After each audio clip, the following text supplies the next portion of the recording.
नमस्ते बच्चों, कैसे हैं आप सभी। जैसे मैंने आपको वादा किया था भाग 2 में मैं आपसे मिलूंगी, तो मैं आपके सामने उपस्थित हूँ प्रत्यय के साथ। आप सबको मैं याद दिला दूं, कल हमने उपसर्ग पढ़ा था। उपसर्ग क्या होता है? वो शब्दांश जो शब्द के आगे लगकर शब्द के अर्थ में परिवर्तन ला देते हैं। अब हम आज पढ़ेंगे प्रत्यय। आशा करती हूँ कि आपको सभी को उपसर्ग समझ में आ गए हों। अगर नहीं आए हों तो प्लीज कमेंट बॉक्स में अपने प्रश्न लिखिए, ताकि मैं आपके उत्तरों के माध्यम से आपके प्रश्नों को हल कर सकूं और आपके मन में कोई भी संशय ना बचे। ठीक है बच्चों, अब हम पढ़ते हैं प्रत्ययों के बारे में। अब प्रत्यय क्या होते हैं वो जान लेते हैं। अगर उपसर्ग आगे लगे तो प्रत्यय कहाँ लगेंगे? बिल्कुल सही, प्रत्यय लगेंगे पीछे। किसके? शब्द के पीछे। और उसी प्रकार से प्रत्यय भी वो शब्दांश होते हैं जो शब्द के पीछे लगकर यहाँ शब्द में बिल्कुल उसका अर्थ नहीं बदलते हैं, वो एक विशेषता ला देते हैं उसमें। ठीक है बच्चों, तो प्रत्यय शब्द के पीछे रहते हैं। अब आप पूछे अगर शब्दांश क्या होता है? शब्द का एक छोटा सा अंश। ठीक है, तो अगर हम यहाँ से परिभाषा पढ़े तो प्रति और अय दो शब्दों से प्रत्यय का निर्माण हुआ है। प्रति का अर्थ है साथ में, पर बाद में होता है। अय का अर्थ होता है चलने वाला, तो बाद में चलने वाला। और हमारा प्रत्यय क्या है? बाद में आता है शब्द में। ठीक है, इस प्रकार प्रत्यय का अर्थ हुआ शब्दों के साथ पर बाद में चलने वाला और लगने वाला शब्दांश। अतः जो शब्दांश अंत में जुड़कर शब्द में विशेषता ले आता है वो प्रत्यय कहलाया जाता है। ठीक है बच्चों, प्रत्यय की ये परिभाषा है। परिभाषा आजकल परीक्षा में नहीं आती, लेकिन घुमाकर किसी भी प्रकार दी जाती है। तो आपको पता होना चाहिए उपसर्ग आगे और प्रत्यय पीछे। उप मतलब आगे, ऊपर, तो उसे याद रखिएगा। ट्रिक है, उप मतलब ऊपर और ऊपर मतलब आगे आपका उपसर्ग हुआ और प्रत्यय आपका पीछे हुआ। तो अब हम पढ़ते हैं प्रत्यय के प्रकारों के बारे में। प्रत्यय के मात्र 2 प्रकार होते हैं, डरने की बात नहीं है। ठीक है, प्रत्यय के कितने प्रकार होते हैं? 2। कोई तीसरा बोले तो मानना मत, बिल्कुल भी अड़ जाना। ठीक है, तो 2 होते हैं, कृत प्रत्यय और तद्धित प्रत्यय। अब इनके बारे में जानेंगे कि कृत प्रत्यय क्या होते हैं और तद्धित प्रत्यय क्या होते हैं। तो सबसे पहले हम जानते हैं कृत प्रत्यय के बारे में। वे प्रत्यय जो क्रिया या धातु के अंत में लगकर एक नए शब्द का निर्माण करते हैं। बच्चों, क्रिया आप सभी को पता है, जो भी हम काम कर रहे हैं या अपने आप हो रहा है वो सब क्रिया होती है।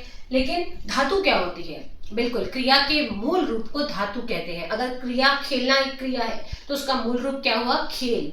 ठीक है, उसका धातु हुई आपका खेल। ठीक है, तो जो क्रिया या धातु के अंत में लगकर एक नए शब्द का निर्माण करते हैं उन्हें कृत प्रत्यय कहा जाता है। कृत प्रत्यय से मिलकर जो प्रत्यय बनते हैं उन्हें कृदंत प्रत्यय कहते हैं। ये प्रत्यय क्रिया और धातु को एक नया अर्थ देते हैं और वो अर्थ देते देते इन्हें क्या? संज्ञा और विशेषण के रूप में बनाए जाते हैं। ये ध्यान रखिएगा, कृत प्रत्यय की यही पहचान है। क्रिया और धातु के अंत में लगते हैं और संज्ञा और विशेषण का रूप देते हैं। यही इसकी छोटी सी एक ट्रिक है जो आपको पता होना चाहिए। कृत प्रत्यय तो हम जानते हैं कृत प्रत्यय के उदाहरण। तो जिस प्रकार चढ़ प्लस आई चढ़ाई बन गया, बल प्लस वान बलवान बन गया। आप ध्यान रखिए, ये वान, आई, ता, आई, ई, ये सब आपके प्रत्यय हैं जो पीछे लगे जैसे चढ़ के। ज्ञान प्लस ई ज्ञानी, चालाक प्लस ई चालाकी। तो ये जो प्रत्यय है ये पीछे लगे हैं, तो आपको पता होना चाहिए प्रत्यय शब्द के पीछे लगते हैं। ठीक है, अब चलते हैं तद्धित प्रत्यय की ओर। तो अब हम जानते हैं तद्धित प्रत्ययों के बारे में। धातुओं को छोड़कर अन्य दूसरे शब्दों में जुड़ने वाले प्रत्ययों को तद्धित प्रत्यय कहते हैं। हम यहाँ धातु को छोड़ देते हैं। पहले हमने क्रिया और धातु को पढ़ा था, लेकिन अब हम यहाँ धातु को छोड़ देते हैं। दूसरे शब्दों में लगने वाले प्रत्ययों को तद्धित प्रत्यय कहते हैं। कृत प्रत्यय और तद्धित प्रत्यय में मूल अंतर यही है कि कृत प्रत्यय सिर्फ धातुओं में लगते हैं। ध्यान से सुनिए बेटा, कि कृत प्रत्यय सिर्फ धातुओं में लगते हैं और तद्धित प्रत्ययों धातुओं को छोड़कर संज्ञा, विशेषण आदि शब्दों में लग जाते हैं। तो इनके उदाहरण के माध्यम से आप जान लेंगे, लेकिन परिभाषा बहुत ध्यान से समझिए कि कृत प्रत्यय क्रिया और धातु में जुड़ते हैं और संज्ञा विशेषण का रूप ले लेते हैं, और जो तद्धित प्रत्यय होते हैं वो धातुओं को जोड़कर अन्य शब्दों में जुड़ जाते हैं और धातुओं को छोड़कर संज्ञा, विशेषण आदि शब्दों में लगाए जाते हैं। ठीक है, अब इनके उदाहरणों की ओर चलते हैं। तो इनके उदाहरण है बेटा, धर्म प्लस इक धार्मिक, 5 प्लस वा पांचवा, दानव प्लस ता दानवता। तो दानव जातिवाचक संज्ञा, उसमें हमने ता प्रत्यय जोड़ दिया, दानवता बन गया, वो उसका भाववाचक आ गया। देवर प्लस आनी देवरानी जातिवाचक संज्ञा। दर्शन प्लस नीय दर्शनीय देखने योग्य। पंजाब प्लस ई पंजाबी। तो ये आपके कृत और तद्धित प्रत्यय के उदाहरण थे। आशा करते हैं आपको समझ में आ गए। लेकिन जो मैंने आपको एक पीछे वादा किया था कि मैं आपको समझाऊंगी कि प्रत्यय और उपसर्ग में अंतर क्या होता है, जो कि आपको अधिकतर आपकी पुस्तकों में भी बहुत कम दिया होता है, बट मैं समझाना चाहूंगी यहाँ पर, ताकि आपको एक बिल्कुल क्लियर पिक्चर मिल सके उपसर्ग और प्रत्यय के बारे में। ठीक है, तो अब हम जान लेते हैं बच्चों की प्रत्यय और उपसर्ग में अंतर क्या होता है। उपसर्ग शब्द के शुरू में जुड़ता है, समझ आ गई। प्रत्यय शब्द के अंत में जुड़ता है, बिल्कुल समझ आ गई ना, बिल्कुल आ गई। उपसर्ग जुड़ने पर मूल शब्द का अर्थ बदल जाता है। जब उपसर्ग आगे लगता है तो शब्द का अर्थ एकदम बदल जाता है। वहीं प्रत्यय जुड़ने पर अर्थ मूल शब्द के इर्द गिर्द होता है कि अगर दानव है तो दानव में अगर ता जुड़े तो दानवता, कोई नया शब्द नहीं बना, बल्कि उसमें एक विशेषता आ गई, उसकी उसी शब्द में कुछ ना कुछ एड ऑन हो गया। अब उदाहरण अगर देखें तो प्र प्लस चार, प्रचार। देखिए चार का अर्थ कुछ होता है, नंबर 4, अगर उसमें प जुड़ गया, प्र जुड़ गया तो प्रचार बन गया।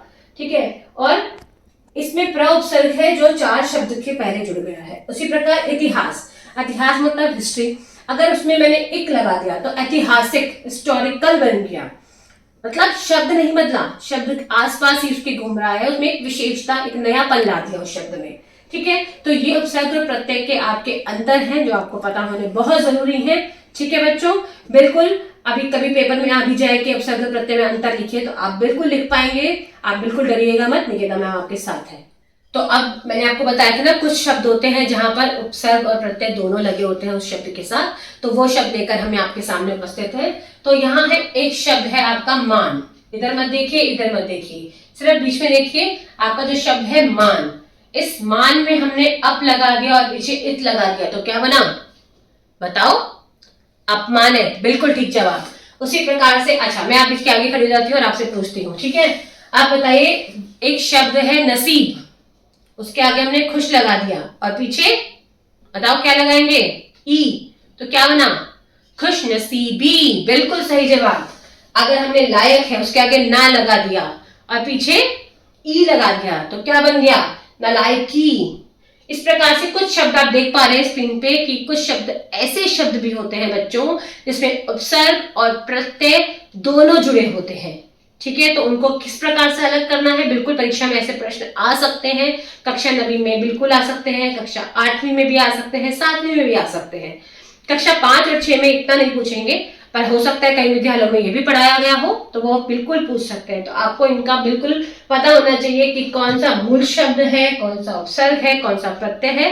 तो आप बिल्कुल हिचकिचाइएगा मत उत्तर देने में। और ये सारी पीपीटी जो मेरी है मैं अपने डिस्क्रिप्शन में डाल दूंगी, तो आप सभी मेरे चैनल को लाइक कीजिए, शेयर कीजिए, और आपको क्या करना है आपको सबको पता है, सब्सक्राइब करना है, ताकि आप आगे की वीडियो देख सके और आप पे जो ज्ञान है आपको मिलता रहे। सदैव हम आपके साथ हैं। फिर भी बच्चों अगर आपके कुछ प्रश्न हो तो उन प्रश्नों को भी कमेंट बॉक्स में डालिए। ये नहीं कि मैम ने पढ़ा दिया, आपने पढ़ लिया, सुन लिया, ठीक है, हो सकता है कुछ पॉइंट आपको समझ ना आए हो, तो आप उन प्रश्नों को कमेंट बॉक्स में डालिए, तो मैं उनका बिल्कुल जवाब दूंगी, है ना। तो क्या हो पता मेरे से कोई चीज छूट गई हो इसमें जो आपको, और आपके दिल में भी कोई प्रश्न उठ गया हो इन सब चीजों के लिए, तो आप पूछिए, बेहिचक पूछिए। अध्यापक या अध्यापिका से पूछने में कभी ही नहीं हिचकना चाहिए, क्योंकि हमारे जो प्रश्न होते हैं वो दिल में नहीं रहने चाहिए, आपको पूछ लेने चाहिए, ताकि उन प्रश्नों का निवारण आपको एकदम से मिल सके, आपको हल मिल सके। ठीक है बच्चों, आप सभी का साथ बहुत जरूरी है, आपका साथ और मेरा साथ, बिल्कुल साथ में रहेंगे हम लोग। आप सभी का बहुत बहुत धन्यवाद।